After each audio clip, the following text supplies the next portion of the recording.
السلام علیکم ورحمۃ اللہ وبرکاتہ۔ الحمد للہ رب العالمین، نبینا محمد وعلی آلہ وصحبہ اجمعین، اما بعد۔ اعوذ باللہ من الشیطان الرجیم، بسم اللہ الرحمن الرحیم۔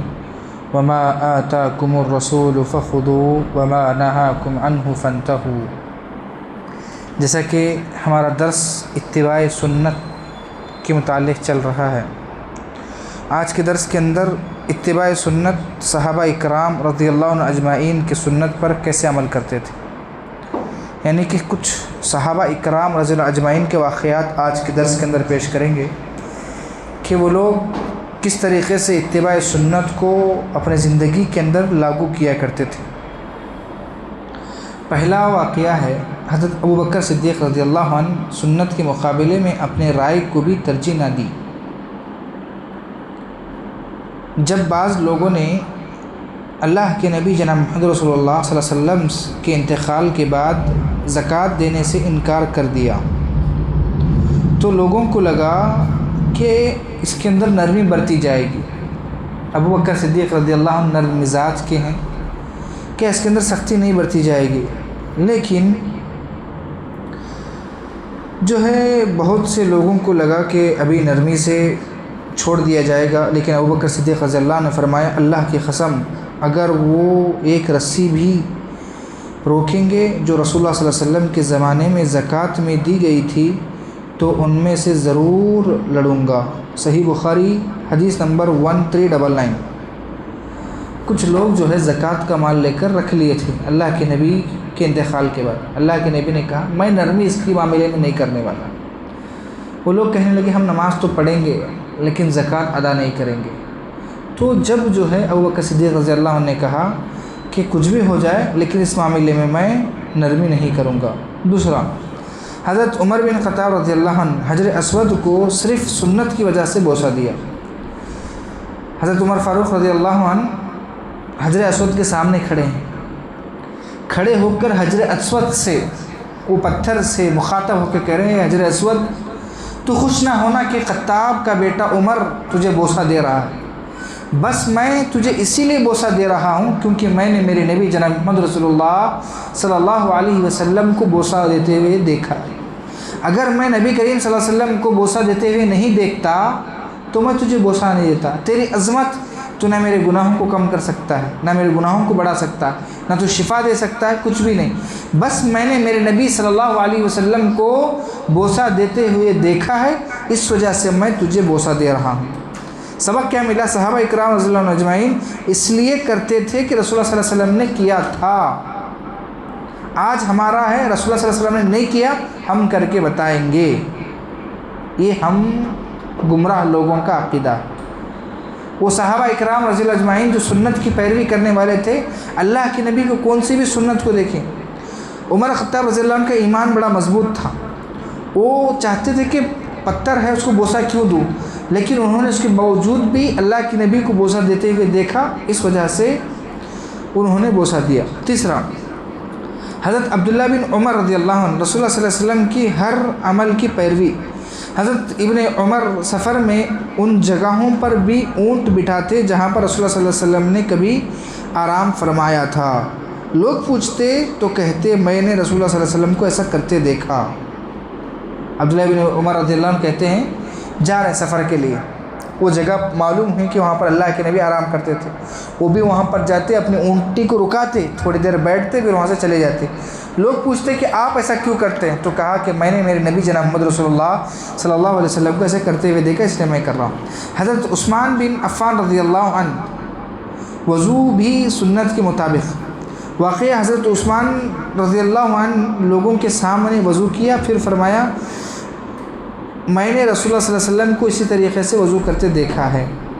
صحابہ عبادت میں بھی اپنی طرف سے کوئی طریقے کو نہیں ایجاد کرتے، صحابہ اکرام بول کر کرتے کہ ایسا ہم نے دیکھا اللہ کے نبی کو کرتے ہوئے۔ اس کے بعد حضرت علی رضی اللہ عنہ دین میں اپنی طرف سے اضافہ نہیں کرتے۔ واقعی حضرت علی رضی اللہ عنہ فرمایا کرتے تھے کہ اگر دین رائے سے چلتا تو موزے کے نیچے سے، جیسا کہ میں نے بتایا کہ اگر عقل سے دین چلتا تو موزے پر ساکس پر جو ہے مسح کرنے کا حکم نیچے سے ہوتا، نیچے گندا ہوتا، ساکس جب پہنتے ہیں تو وہ نیچے گندا ہوتا ہے، عقل رائے سے نہیں۔ اللہ کے نبی نے اوپر کے حصے، یہ پیر ہے ہمارا، تو اوپر کے حصے میں مسح کرنا ہے۔ اگر ساکس پہنے ہیں، آپ سفر میں ساکس پہنے ہیں یا کہیں بھی ہوں، اگر وضو کر کے آپ ساکس پہنے ہیں تو آپ کو ساکس اتار کر پیر دھونے کی ضرورت نہیں، آپ مسح کریں گے تو کافی ہوگا۔ تو علی رضی اللہ عنہ فرماتے ہیں کہ اگر دین رائے پر چلنا ہوتا تو لوگوں کی رائے کیا ہے کہ گندگی نیچے لگی ہوتی ہے تو نیچے مسح کرنا پڑے گا، لیکن نبی کریم صلی اللہ علیہ وسلم نے اوپر کیا، اس لیے ہم بھی اوپر کریں گے، اپنے عقل کو نہیں دوڑائیں گے۔ اور اسی طریقے سے حضرت انس بن مالک رضی اللہ عنہ، نبی کی پسند کو اپنا پسند بنا لینا۔ ایک دن رسول اللہ صلی اللہ علیہ وسلم کو کدو تلاش کر کے کھاتے ہوئے دیکھا تو انس رضی اللہ عنہ نے دیکھا تو فرمایا اس دن کے بعد سے مجھے کدو بڑا پسند ہو گیا، یعنی کہ اللہ کے نبی کو جو چیز پسند تھی اس کو بھی اپنی پسند بنا لیتے گئے۔ اور حضرت بلال رضی اللہ عنہ، اذان بھی وہی جو نبی کریم صلی اللہ علیہ وسلم نے سکھائی۔ حضرت بلال رضی اللہ عنہ پوری زندگی میں وہی اذان دیتے جو رسول اللہ صلی اللہ علیہ وسلم نے سکھائے تھے، کبھی اپنے طرف سے الفاظ میں اضافہ نہ کیا نہ کمی کی۔ جب انسان کوئی چیز کنٹینیو کرتا ہے، جس کو ہم ڈیولپمنٹ کہتے ہیں، امپرومنٹ کہتے ہیں، انسان کنٹینیو کچھ چیزیں کرتا ہے تو اس کے اندر ڈیولپمنٹ یا امپرومنٹ یا تو گھاٹا ہونا چاہیے۔ لیکن حضرت بلال رضی اللہ عنہ اپنے زندگی کے اندر وہ بھی علم یافتہ تھے، کئی حدیثوں کا انہوں نے بھی جو ہے اللہ کے نبی سے روایت کی، ان کے پاس بھی بڑا علم تھا، لیکن حضرت بلال حبشی رضی اللہ عنہ پوری زندگی اللہ کے نبی نے جو الفاظ منہ عن جیسے سکھائے اسی طریقے سے اذان دیتے رہے، اپنے طرف سے نہ کوئی اضافہ کیا اور نہ ہی کمی کی۔ حضرت ابو ہریرہ رضی اللہ عنہ نے ایک حدیث پر بھی مکمل عمل، حضرت ابو ہریرہ رضی اللہ عنہ ہزاروں حدیث یاد کرتے، پھر خود بھی ان پر عمل کرتے اور دوسروں کو بھی سکھاتے، اور وہ کہتے رسول اللہ صلی اللہ علیہ وسلم نے پھر فرمایا، پھر اسی مطابق زندگی گزارتے۔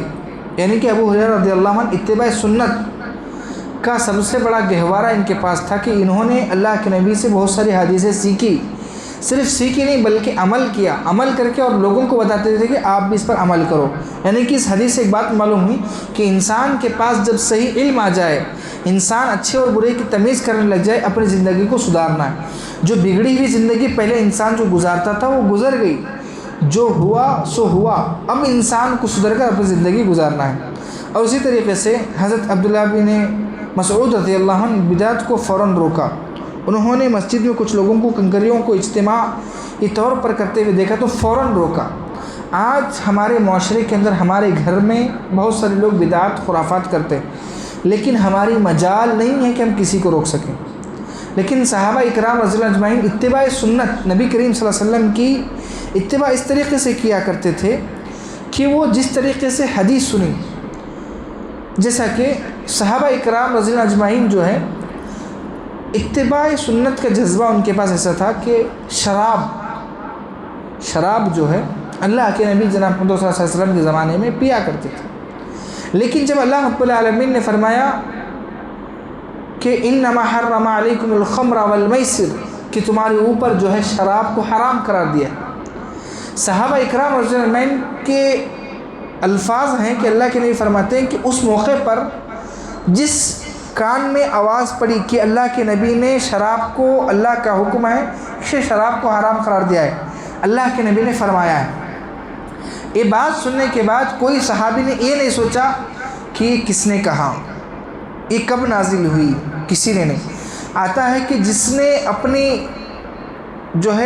گلاس کو، اپنے پیالے کو، جو شراب کے پیالے کو ہونٹ لگا کر پیا کر رہا تھا، جب اس کے کانوں تک خبر پڑی کہ اللہ نے شراب کو حرام قرار دیا، نبی کریم صلی اللہ علیہ وسلم نے فرمایا ہے اتباع کا جذبہ ایسا تھا کہ شراب پینے والے کے ہاتھ میں جو شراب تھا وہ شراب کا پیالہ چھوڑنے کے لیے تیار ہو گیا، جس کے گھروں کے اندر مشکیزے کے اندر اسٹاک شراب تھا وہ ندیوں کی طرح جو ہے گلیوں میں بہانے لگے، صرف اتباع سنت کی خاطر، نبی کریم صلی اللہ علیہ وسلم کے اتباع کے خاطر۔ آج ہم کئی ایسی سنتیں ہیں جو سالوں سے سنتے ہوئے آ رہے ہیں، لیکن ہماری زندگی کے اندر تبدیلیاں نہیں ہیں۔ اس کا مقصد یہی ہے کہ ہمارے اندر اتباع کا جذبہ نہ ہونا اور اخلاص الالہیت نہ ہونا، منمانی زندگی گزارنا، اپنے خواہشات کو اللہ کے نبی کی سنتوں سے مقدم رکھنا، یعنی کہ آگے رکھنا۔ اور اسی طریقے سے صحابہ اکرام رضی اللہ عنہم اجمعین کا شعور تھا کہ سنا اور فوراً مان لیا، یہ ان کے اندر ایک صفت تھی۔ آج ہم اپنے زندگی کے اندر دیکھیں، آج کے درس کا خلاصہ ہے کہ صحابہ اکرام رضی اللہ اجمعین کی زندگی کا ایک ہی اصول تھا، رسول اللہ صلی اللہ علیہ وسلم نے جو فرمایا وہی حق ہے، جو کیا وہی ہمارا طریقہ ہے۔ اللہ تعالیٰ ہمیں صحابہ اکرام رضی اللہ اجمعین کی طرح اپنی زندگی گزارنے کی توفیق عطا فرمائے۔ اور جو ہے صحابہ اکرام رضی اللہ اجمعین کا ایک اصول، زندگی کا جو اصول ہوتا ہے، ایک رولز جس کو کہتے ہیں، وہ صحابہ کے پاس ایک ہی تھا کہ اللہ کے نبی نے جو کہا وہ مانا اور جیسے کیا ویسے کیا۔ آج ہماری زندگیوں کے اندر اختلاف انتشار کیوں ہیں؟ کبھی جماعتوں کے اندر فرقے نظر آتے ہیں، کبھی ہمارے مسئلے سمجھ میں نہیں آتے۔ کیونکہ جب ہمارے مسئلے اتباع سنت کے خلاف ہوں گے، جیسا نبی کریم صلی اللہ علیہ وسلم نے کیا ویسا چھوڑ کر اپنے عقل کو آگے رکھ کر جب کریں گے، ضرور اس کے اندر اختلاف ہوگا۔ جیسا کہ میں نے پہلے بھی بتایا تھا، ایک چیز ہے کہ ہم بقرعید کے موقع پر ایک مسئلہ ہمارے پاس آتا ہے، کیا میت کی جانب سے قربانی کر سکتے ہیں کیا؟ اس کے اندر الگ الگ علماء کا قول ہے۔ کوئی ایک عالم کہتا ہے کہ جو ہے میت کی جانب سے جو ذبح کیا ہوا ہے وہ صرف غریبوں میں تقسیم کیا جائے، گھر والے نہ کھائیں۔ ایک طبقہ کہتا ہے، ایک جماعت یہ کہتی ہے کہ جو میت کے نام پہ ذبح کیا جاتا ہے وہ آدھا 75% حصہ غریبوں میں بانٹے، 25% حصہ اپنے پاس رکھے۔ لیکن ایک اور جماعت کہتی ہے کہ جائز ہے کہ میت کے نام پر بھی ذبح کیا جا سکتا ہے، خود بھی کھائیں دوسروں کو بھی کھلا سکتے۔ اس کے اندر ایسے 3 اختلافات کیوں ہوئے؟ کیونکہ یہ طریقہ نبی کریم صلی اللہ علیہ وسلم کی زندگی سے ہمیں نہیں ملتا۔ نبی کریم صلی اللہ علیہ وسلم نے کیا کہا؟ میت کے نام پر صدقہ و خیرات کیا جائے، ان کے نام پر صدقہ و خیرات کیا جائے۔ اگر ہم میت کے نام پر قربانی کریں گے تو ایسے مسئلوں کے اندر ہم الجھ جائیں گے، کھانا نہیں کھانا، کھلانا نہیں کھلانا، ہم کھانا یا دوسروں کو کھلانا۔ جب تک ہم اتباع سنت نبی کریم صلی اللہ علیہ وسلم نے جو فرمایا ان ھذا صراط مستقیما فاتبعوه ولا تتبعوا خطوات الشیطان، یہ میرا سیدھا راستہ ہے، اس کو اپناؤ، اگر تم اس کو چھوڑو گے انہ عدو مبین، شیطان تمہارا کھلا دشمن ہے۔ تو معلوم ہوا کہ صحابہ کی طرح ایمان لانا، فَإِنْ آمَنُوا بِمِثْلِ مَا آمَنْتُمْ بِهِ فَقَدِ اهْتَدَوْا وَإِنْ تَوَلَّوْا فَإِنَّمَا هُمْ فِي شِقَاقٍ۔ اللہ تعالیٰ نے خود قرآن مجید کے اندر پارہ نمبر 1 کے آخری صفحے کے اندر سورہ نمبر 2 میں فرمایا کہ تم اپنا ایمان صحابہ کے ایمان کی طرح لے آؤ، تم کامیاب ہو جاؤ گے۔ تو معلوم ہوا آج کے درس کے اندر صحابہ اکرام رضی اللہ اجمعین 10 نکات کی شکل میں آپ لوگوں کے سامنے پیش کیا گیا کہ صحابہ اکرام اپنی خواہشات، اپنے احساسات، اپنا جینا مرنا، اپنے زندگی کے اندر زندگی کے گزر بسر سب چیزیں اللہ کے نبی کے طریقے پر اپنایا کرتے تھے۔ یہاں تک کہ صحابہ اکرام رضی اللہ اجمعین کھانا بھی جب کھاتے تو اپنے گھر والوں کو کہتے کہ مل بیٹھ کر کھاؤ، سیدھے طرف سے کھاؤ، بسم اللہ بول کر کھاؤ۔